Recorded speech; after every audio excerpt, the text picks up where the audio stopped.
So here we have the Pure One Mini, which at the back down here, the power hole says 5.5 DC, and it does have a special size connector.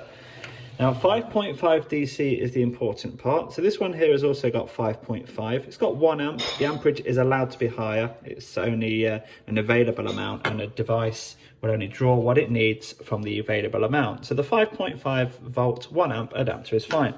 Now this end connector here, although it's on an angle, it's fine, it goes in.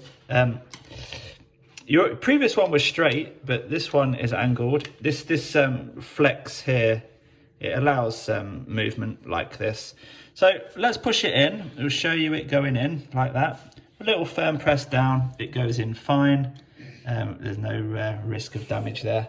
Now it's in, and the plug is going to go into the socket. It's already turned on, and there we go. Power to the Pure One Mini radio. That's my local station, 105.4.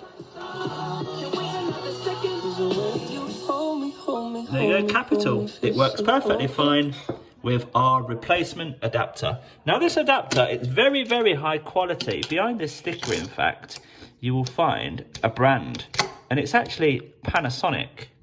But it's really hard to do with one hand, but it's Panasonic, and it's a Panasonic original. Very, very high quality, much better than the Pure brand. So there you go, you have a replacement. Although it's not a Pure original, it works perfectly fine, it's perfectly safe, and it's a bargain price, much cheaper than the Pure original, and it will last much longer. If you do need one, acadapters.co.uk, or call us on 0116 212 2754. We also sell on Amazon. Bye bye for now.